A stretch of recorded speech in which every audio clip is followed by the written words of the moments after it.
I've never had an attachment, to be totally honest, to Israel, but I've always had I've always had attachment to being Jewish. Like, I'm Jewish, but I would be what you would call a bagel, cream cheese, and lox Jew, and like sort of traditional New York City, Jew. But when it became like, can I curse? Yeah. Okay. When it became like the Jews, we're gonna kill the Jews, and Israel and anything to do with Israel, and yay, this happened. Like, it was like a visceral sort of primal response. And, I started, the ninth, I started ranting, which was Monday, and talking and talking and talking, and then, and because of that, I got asked to show up. There was a rally in DC. I think this was like, I can't even remember how many days. It was in November, so it must have been 30-something days into it.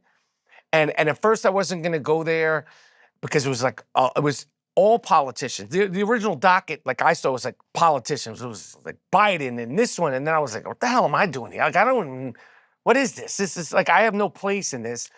And then that changed, and I went down there with my wife and our friend, and they were like, oh, I thought you weren't coming, like the people that were organizing. I was like, no, I'm just coming. They were, you don't want to talk and whatever. And then I wound up speaking that day because the energy that was being articulated wasn't what was important to me, which was, there is not going to be a ceasefire until the hostages are returned. The hostages need to be returned, and then there's a ceasefire. Like, I don't understand how this is getting screwed around. Like, yeah. See, like, if there's a ceasefire, like, what about these people? What about, and this is before the initial hostage release. What about these people? What about these American citizens? What about these people from, at that point, it was like 33 countries. Like, what's going on here?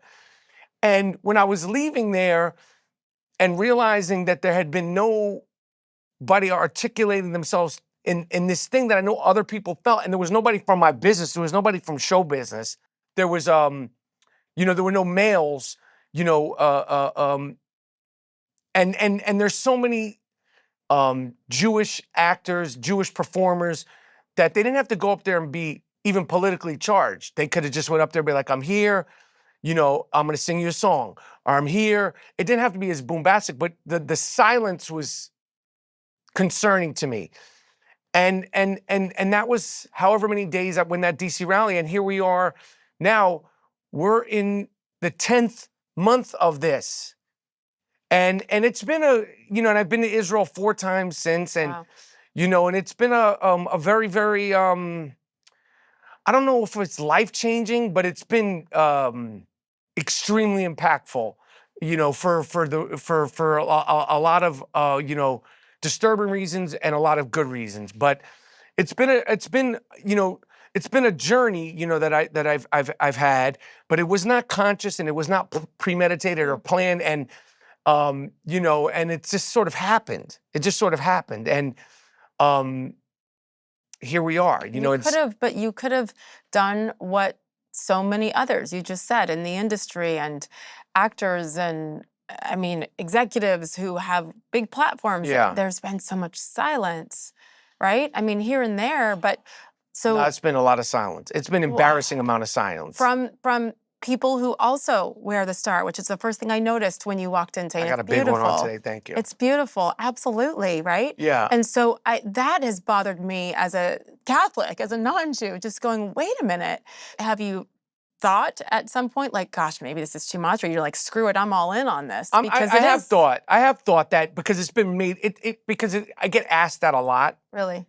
I'm thinking until I got asked it, if people are fascinated by that aspect, Well, let me just say this. I maybe should have said, I love it. And I'm so grateful for you, because it's the right freaking thing. Yeah. Period. Yeah. And what it shows me is the lack of courage, frankly. Yeah. It shouldn't even take courage. This is just right and wrong, right? But yeah, the that's the lack thing. of courage by the majority of people that actually makes me mad.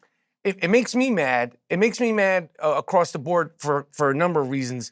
Because let's just say show business, we speak out about everything. Yeah. It could be climate change. It could be women's rights. It could be abortion rights. It could be about race, black people, LGBTQ, stuff that doesn't even affect. Black people. It's across. Marlon Brando did that.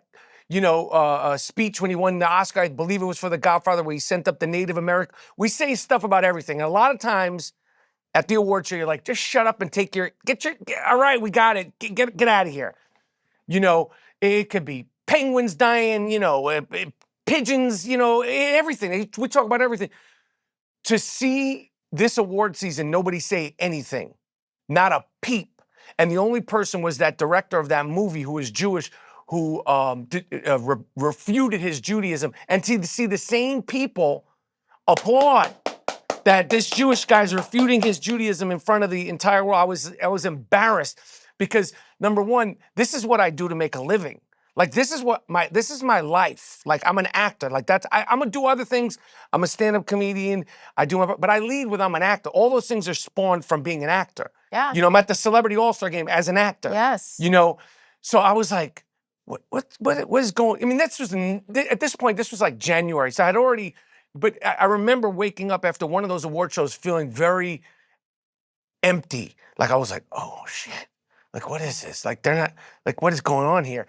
And you know, to go into sports, you know, I watched and I've enjoyed it, although I still have fun, you know, making fun of it, although I think they figured it out. But I watched a very, very competitive WNBA All-Star game the other day, and it was a great game, and I'm happy for the sport. I'm happy for young girls. I'm happy for women's sports.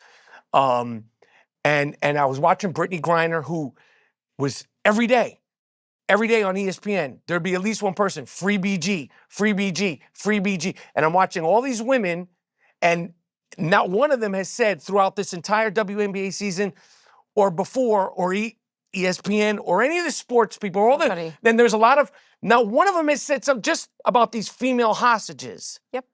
And Brittany what Griner, happened? I ranted and screamed for her. Listen, she screwed up. She made a mistake. But this was like, obviously, this was some political thing they were doing with her. She's in prison. You know, she fucked up. But you know, and people so I was like, come on, man. Now one of you are gonna say shit, and then Megan Rapinoe and Sue Bird, who's Jewish, I'm like, you're not gonna say shit. Nothing. You guys say shit about everything. Yep. You guys say shit about everything. And I backed you up. You're not saying anything about anything. Don't say shit about anything going forward. If you can't